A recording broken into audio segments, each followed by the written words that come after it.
क्या हम ये एक्सपेक्ट कर सकते हैं भारत में भी ऐसी कोई तहरीक जोर पकड़ सकती है? भारत ने शेख हसीना के होते हुए एक लिहाज से बांग्लादेश को तरक्की की राह में मैं समझता हूँ कि रुकावट बने। जुमे को कोटा सिस्टम के खिलाफ मुजाहिरों के दौरान जाँ बहक होने वाले 200 अफराद के लिए एहतजाज करने वालों पर पुलिस ने सख्त क्रैकडाउन कर दिया, जिसके बाद से अवाम, खास तौर पर बांग्लादेशी तलबा बड़ी तादाद में सड़कों पर आ गए हैं। बांग्लादेश को तो भारत ने खुद अपना बेबी बनाया हुआ था। हसीना वाजिद साहिबा कहाँ से डिक्टेशन लेती रही सबके सामने, और आज ये दिन भी इनको देखना पड़ा।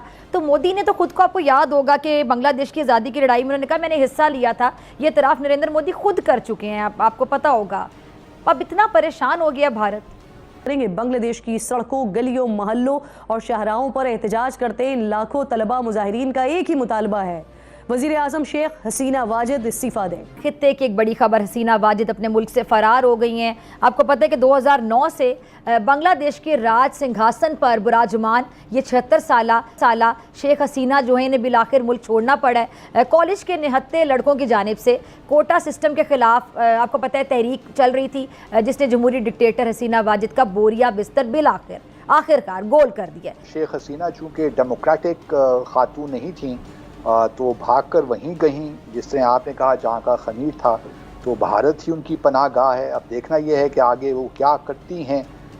लगता यही है कि कुछ दिन गो के भारत के मीडिया ये खबरें फैला रहा है कि शायद वो फिनलैंड चली जाएं, चाहे शायद वो यूके चली जाएं। दोस्तों, एक समय था बांग्लादेश की तरक्की देख के पाकिस्तानी जला करते थे, और ये समय जो था ये ज्यादा पुराना नहीं है, कुछ महीनों पुरानी बात है। बांग्लादेशियों को देख के पाकिस्तानी कहते थे हमसे अलग हुआ देश हमसे आगे निकल गया। और बांग्लादेशी करेंसी की स्ट्रेंथ देख के पाकिस्तानी एक दूसरे का मजाक उड़ाते थे कि आज पाकिस्तानी एक टके के भी नहीं रहे, यानी कि पाकिस्तानी रुपये के कंपैरिजन में बांग्लादेश का टका ज्यादा वैल्यू होल्ड करने लग गया था। कुल मिला के आज जो है पाकिस्तान ने बांग्लादेश को फिर से अपने बाजू में लाकर बिठा लिया है। मैं इकोनॉमिक और सोशल तौर पर बात कर रहा हूँ। बांग्लादेश का डाउनफॉल एकदम से हुआ है, उसे देख के पाकिस्तानी काफी खुश नजर आ रही हैं। हालांकि ये खुशी हमने अफगानिस्तान में भी देखी, किस तरीके से पाकिस्तानी खुशी मना रहे थे, और आज पाकिस्तानी है कि अफगानिस्तान का नाम लेकर रोते नहीं थकते। कुल मिला के बात करते हैं बांग्लादेश के संकट के बारे में, जहां विरोध प्रदर्शन चल रहे हैं, राजनीतिक षड्यंत्र और जो इंटरनेशनल पॉलिटिक्स है वो मिल के बांग्लादेश को एक बहुत बड़े संकट में डालने जा रही है, या कहीं कि डाल दिया है। बांग्लादेश के बहुत सारे हिस्सों में हिंसक प्रदर्शन हुए। सबसे पहले ये समझना होगा कि बांग्लादेश में जो हालात हुए हैं ये हुए क्यों और ये इतने बिगड़े कैसे हैं। खित्ते की एक बड़ी खबर, हसीना वाजिद अपने मुल्क से फरार हो गई हैं। आपको पता है कि 2009 से बांग्लादेश के राज सिंहासन पर बुराजुमान ये 76 साला शेख हसीना जो है इन्हें बिलाखिर मुल्क छोड़ना पड़ा है। कॉलेज के निहत्ते लड़कों की जानिब से कोटा सिस्टम के खिलाफ आपको पता है तहरीक चल रही थी, जिसने जमहूरी डिक्टेटर हसीना वाजिद का बोरिया बिस्तर आखिरकार गोल कर दिया। मीडिया रिपोर्ट्स के मुताबिक हसीना वाजिद जाने से पहले शायद अपना वीडियो बयान रिकॉर्ड कराना चाहती थी, लेकिन देख लें कि उन्हें ये मोहलत भी नहीं मिली, और वो फौजी हेलीकॉप्टर में बहुत ही मुश्किल से अपनी जान बचाकर अपने हमदर्द, अपने सबसे बड़े सपोर्टर मोदी जी के पास पहुंच गई हैं। वो आपने सुना होगा ना कि पहुंची वहीं पे खाक जहां का खमीर था, यहाँ बिल्कुल फिट बैठता है। अब्दुल बासित साहब, एक्सपेक्टेड था ये जाएंगी, लेकिन इस तरह जाएंगी, इतनी जल्दी जाएंगी, इसी हफ्ते चली जाएंगी, फरार हो जाएंगी, कैसे देख रहे हैं पूरी सिचुएशन को? जी बहुत शुक्रिया Fiza for having me on your show. आज हम यौम इस्तेसाल कश्मीर भी मना रहे हैं, और दूसरी तरफ आई एम श्योर बांग्लादेशी यौम निजात मना रहे होंगे, क्योंकि जिस तरह आपने बिल्कुल अपने इब्तिदाई में सही कहा, बज़ाहिर तो वो लगती थी कि डेमोक्रेटिक हैं, लेकिन वो एक अथॉरिटेरियन माइंडसेट के साथ रूल कर रही थीं, और ऐसे लोगों का फिर बिलाखिर यही अंजाम होता है। बहरहाल शेख हसीना चूँकि डेमोक्रेटिक खातून नहीं थी तो भागकर वहीं गहीं, जिस तरह आपने कहा जहाँ का खमीर था, तो भारत ही उनकी पनाहगाह है। अब देखना यह है कि आगे वो क्या करती हैं। लगता यही है कि कुछ दिन गो के भारत के मीडिया ये खबरें फैला रहा है कि शायद वो फिनलैंड चली जाएं, चाहे शायद वो यूके चली जाएं, लेकिन मेरा अपना ख्याल यही है कि शायद वो कुछ दिन, आज की रात तो कम से कम वो दिल्ली में गुजारेंगी। उसके बाद कल क्या होता है वी डू नॉट नो, लेकिन भारत बहुत परेशान है। भारत इस वक्त इस कदर परेशान है कि उनको समझ नहीं आ रही कि वो किस तरह रिएक्ट करें। तो I am waiting for the ministry for external affairs कि वो बताएंगे कि वो क्या रिएक्शन उनका आता है, क्योंकि इस वक्त एक मुश्किल सिचुएशन में तो भारत आ गया है, क्योंकि उसने पिछले अगर देखे जब से शेख हसीना आई हैं, उनकी कोशिश यही है कि वो बांग्लादेश को अपने सैटेलाइट स्टेट की तरह ट्रीट करते रहे हैं। तो शेख हसीना ने भी अपनी जो सारी स्टेट की जो सॉवरेंटी है वो भारत के खाते उनके हिस्से में डाल दी। तो एक सिचुएशन ये भारत के लिए बनी तो है, इसीलिए वहाँ का मीडिया सारा इल्ज़ाम जो है पाकिस्तान के साथ लगा रहे हैं, वेस्टर्न दुनिया को मोरल इल्ज़ाम ठहरा रहे हैं कि शायद ये इनकी मिली भुगत थी जिसकी वजह से ये सारा मामला हुआ। अच्छा, आपने बड़ा आपका सेंस ऑफ ह्यूमर मुझे बड़ा अच्छा लगा। आपने जो कहा कि आज की रात तो एटलीस्ट वो भारत में ही रुकेंगी, अब कल सुबह या कितने दिन बाद वहाँ से कहाँ जाती हैं ये खबर सामने आ जाएगी। आपने कहा भारत बड़ा परेशान है, उनका मीडिया भी, अगर आप उनको अभी सुन रहे होंगे, आप भी उनके चैनल्स को देखा होगा तो वाकई बड़ी परेशानी नज़र आ रही है। लेकिन अब्दुल बासित साहब, ये बांग्लादेश को तो भारत ने खुद अपना बेबी बनाया हुआ था। हसीना वाजिद साहिबा कहाँ से डिक्टेशन लेती रही सबके सामने, और आज ये दिन भी इनको देखना पड़ा। तो मोदी ने तो खुद को, आपको याद होगा कि बांग्लादेश की आज़ादी की लड़ाई में उन्होंने कहा मैंने हिस्सा लिया था, ये इतराफ़ नरेंद्र मोदी खुद कर चुके हैं, आपको पता होगा। अब इतना परेशान हो गया भारत। ये तो देखा होता ही है ना, क्योंकि जब मोदी साहब ने विजिट किया था बांग्लादेश 2015 में, तो उन्होंने डंके की चोट में ये कहा था कि मुफ्ती बहानी साहब ने कहा हमने बनाई, और हमारा बांग्लादेश की सो कॉल्ड आज़ादी में बहुत बड़ा एक अमल दखल है। तो बड़ी इंटरेस्टिंग सिचुएशन डेवलप हुई, क्योंकि वेस्ट बंगाल की जो चीफ मिनिस्टर है ममता बनर्जी, उन्होंने जब ये सारे हंगामे हो रहे थे बांग्लादेश में, तो उन्होंने कहा कि जी जो भी बांग्लादेश से शेल्टर लेना चाहता है हम उनको शेल्टर देने के लिए तैयार हैं। तो हिस्ट्री इन रिवर्स शुरू हो गई है। एक ज़माना, और फिर जो सेंट्रल गवर्नमेंट थी मोदी साहब की, उन्होंने बड़ा एहतजाज किया ममता बनर्जी से कि आप इस किस्म की स्टेटमेंट किस तरह दे सकती हैं, हम तो बिल्कुल वेलकम नहीं करते। और फिर बांग्लादेश की जो मिनिस्ट्री थी उन्होंने ख़त भी लिखा भारत को कि जी देखिए ममता बनर्जी यहाँ पे टेररिस्ट और एक्सट्रीमिस्ट जो एलिमेंट्स हैं उनको इंसाइट कर रही हैं। तो मैं ये बताने की कोशिश कर रहा हूँ कि क्या हम ये एक्सपेक्ट कर सकते हैं भारत में भी ऐसी कोई तहरीक जोर पकड़ सकती है? नहीं, मेरा नहीं ख्याल कि इस किस्म की तहरीक जोर पकड़ सकती है। उसकी देखिए बुनियादी वजह यह है कि भारत में आप उनसे इत्तेफाक करें, इख्तिलाफ करें, लेकिन एक इंतखाबात का जो अमल है उस पर कोई ज़्यादा आवाज़ें नहीं उठती। भारत में ऐसी कोई सूरत हाल नज़र नहीं आती। आपने बिल्कुल बजा फरमाया कि वहाँ पे बड़ी पावर्टी है, इकनॉमिक सिचुएशन ऐसी नहीं है जहाँ पे जैसे में दिखाई जाती है। मिसाल के तौर पर देखिए ना, वो 3.5 ट्रिलियन डॉलर की इकॉनमी है, लेकिन वो अपना मुकाबला चीन के साथ करते रहते हैं। चीन कहाँ 21 ट्रिलियन डॉलर की इकॉनमी और कहाँ भारत।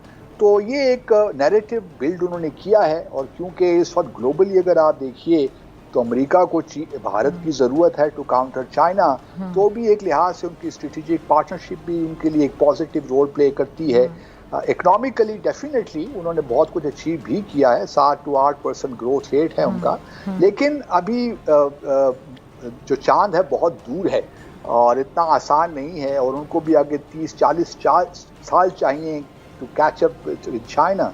तो अभी बहुत इम्तिहान और भी हैं इश्क। तो भारत को जो है अभी अपनी पावर्टी से भारल, मैं देख नहीं रहा कि भारत में इस किस्म की सूरत हाल हो सकती है। पिछले कुछ महीनों से बांग्लादेश के जो छात्र हैं वो लगातार सरकार को कोटा नीति के खिलाफ शांतिपूर्ण प्रदर्शन करके सचेत करवा रहे थे। बांग्लादेश में 1971 में आजादी की लड़ाई में लड़ने वाले के परिवारों को सरकारी नौकरी में 30% आरक्षण की बात की गई थी। लेकिन मजे की बात यह है कि जब छात्रों ने प्रदर्शन करना शुरू किया तो सरकार ने यह हटा भी दिया था। ये 30% खत्म हो चुका था और अब सिर्फ 6% जो रिजर्वेशन था वो बचा हुआ था, यानी कि 94% जो भर्तियां थी ये सिर्फ काबिलियत पे होनी थी। लेकिन बावजूद इसके जो प्रदर्शन था वो पहले जो हिंसक नहीं था उसके बाद हिंसक प्रदर्शनों में बदल गया और फिर शुरू हुई कहानी बांग्लादेश के सत्ता परिवर्तन की। अब ये कोई सामान्य विरोध नहीं था, इसके पीछे भी एक बहुत बड़ी कहानी है। विरोध प्रदर्शन की शुरुआत तो शांतिपूर्ण हुई थी, लेकिन फिर अचानक से जो हालात बदले हैं। 30 मई 2024 को अमेरिका के जो असिस्टेंट सेक्रेटरी ऑफ स्टेट है डोनाल्ड लू, ये बांग्लादेश में पहुंचे थे और ऑब्वियसली चाइना के थ्रेट को देखने के लिए, साथ में भारत पे नजर रखने के लिए अमेरिका को इस क्षेत्र में एक चाहिए हवाई अड्डा। बांग्लादेश के पीएम शेख हसीना ने वो देने से मना कर दिया। अब डोनाल्ड लू जो कि बांग्लादेश पहुंचे थे वो अक्सर उन्हीं जगहों पे जाते हैं जहां रिजीम चेंज यानी कि सत्ता परिवर्तन करने के लिए अमेरिका की जो रणनीति है या कहीं कि उसका गेम जो है वो स्टार्ट करना होता है। और लू के इस दौरे के बाद अचानक से चीजें बिगड़ने लगती हैं। बांग्लादेश जो है वो पिछले कुछ सालों से चीन के साथ अपने संबंधों को काफी मजबूत कर रहा था और यहाँ सिर्फ संबंधों को मजबूत नहीं करना है, बांग्लादेश की जो पीएम है शेख हसीना या कहीं की फॉर्मर पीएम शेख हसीना, वो भारत और चाइना के साथ अपने संबंधों को मैनेज कर रही थी। ये नहीं कहा जा सकता कि वो प्रो इंडिया थी, ये भी नहीं कहा जा सकता कि वो प्रो चाइना थी। वो बांग्लादेश के लोगों के लिए काम कर रही थी, वो बांग्लादेश की भलाई चाहती थी। इसलिए जब भारत और चाइना दोनों उन्होंने उन्हें बांग्लादेश में डेवलपमेंट के लिए ऑफर दिया, लोन का उन्हें ऑफर दिया, तो उन्होंने शुरुआत तो भारत से की थी। उन्होंने कहा था कि हम भारत को पहले चुनेंगे, लेकिन जब भारत की सरकार का ढीला रवैया उन्होंने देखा और उन्हें लग गया कि ये तो समय काफी लगा देंगे हमारी मदद करने में और इससे सिचुएशन जल्दी से इंप्रूव नहीं होगी बांग्लादेश में, उसके बाद उन्होंने चाइना का दौरा किया, चाइना से उन्होंने मदद मांगी और चाइनीज कंपनियों ने धड़ल्ले से, मैं कहूंगा शानदार तरीके से बांग्लादेश में काम किया है और बांग्लादेश में इंफ्रास्ट्रक्चर को डेवलप करने में चाइना ने अहम योगदान अदा किया। लेकिन ये देख के अमेरिका को जो है तकलीफ होना स्टार्ट हो गई, क्योंकि अमेरिका चाहता है कि इस क्षेत्र में उसे एक हवाई अड्डा मिल जाए। दरअसल बांग्लादेश पिछले कुछ सालों से चीन के साथ अपने संबंधों को मजबूत कर रहा था और चीन ने बांग्लादेश को कई बिलियन डॉलर की सहायता भी दी है। अब एक स्टूडेंट एक्सचेंज प्रोग्राम भी स्टार्ट किया जा रहा था, क्योंकि आपको पता होगा चीन में जो आबादी है वो बूढ़ी होती नजर आ रही है और उन्हें चाहिए लेबर, चीप लेबर, और बांग्लादेश की जो यूनिवर्सिटीज है उनमें अभी मैंड्रिन भाषा को सिखाने की योजना बनाई जा रही थी। ये सब देख के अमेरिका को लगा कि यार ये तो खतरे की घंटी है मेरे लिए, क्योंकि इस समय अंग्रेजी का बोलबाला है। बांग्लादेश की बात करें तो वहां भी फॉरेन लैंग्वेज में इंग्लिश को ही माना जाता है। लेकिन अमेरिका को भी डर सता रहा था कि अगर बांग्लादेश भी चीन की तरह या कहीं कि चीन के पाले में चला गया तो इससे न केवल चीन की जो आर्थिक स्थिति है वो मजबूत हो जाएगी, बल्कि साउथ चाइना सी में अमेरिका की जो निगरानी और रणनीतिक शक्ति है वो भी कमजोर होती नजर आई। और डोनाल्ड लू के दौरे के कुछ ही समय के बाद छात्रों का ये जो शांतिपूर्ण प्रदर्शन है जो कि अचानक ही शुरू हो गया था, आपको बता दूं शेख हसीना का इस रिजर्वेशन वाले मैटर में कोई लेना देना था ही नहीं। बांग्लादेश की कोर्ट ने ये इनिशिएट किया था। जो रिजर्वेशन पहले खत्म कर दिया गया था वो कोर्ट ने दोबारा से शुरू करवाया था और उसके बाद कोर्ट ने भी वो रिजर्वेशन वापस ले लिया। लेकिन लोगों ने या कहें कि जो सेल्फ डिक्लेयर्ड स्टूडेंट प्रोटेस्टर्स थे उन्होंने कहा कि हमें शेख हसीना से मुक्ति चाहिए। अब इस हिंसा के पीछे कौन था ये तो जांच में पता चलेगा, या कहें कि मतलब 20-30 साल बाद किसी को कुछ पता चले। बाकी जांच में अब पता चला कि बांग्लादेश की जो विपक्षी पार्टी है बीएनपी और जमाते इस्लामी के छात्र जो शाखा है इस्लामी छात्र शिविर ICS, इन्होंने विरोध को भड़काने में अहम भूमिका निभाई है और इन प्रदर्शनों को अमेरिका में स्थित जो सोशल मीडिया अकाउंट्स है वहां से भी हवा दी गई है। और आपको पता होगा दुनिया की जितने भी सोशल मीडिया कंपनीज है वो सारी की सारी अमेरिकन है, यानी कि अमेरिका दुनिया के संचार पर नियंत्रण करता है। किसी को कोई खबर कब दिखानी है कब छुपानी है ये सब अमेरिका के हाथों में होता। आपने देखा होगा जब इलेक्शन आते हैं भारत में भी तो बहुत सारे लोगों की जो मैं कहूंगा बातें हैं उनके जो वचन है उनको हवा दी जाती है सोशल मीडिया कंपनीज के द्वारा। अब ये सोशल मीडिया कंपनीज कहां से ऑपरेट होती हैं ये आपको पता ही है। कुल मिला के ICS का एक और चुकाने वाला पहलू ये है कि पिछले 2 सालों से उन्होंने अपने कैडर बांग्लादेश की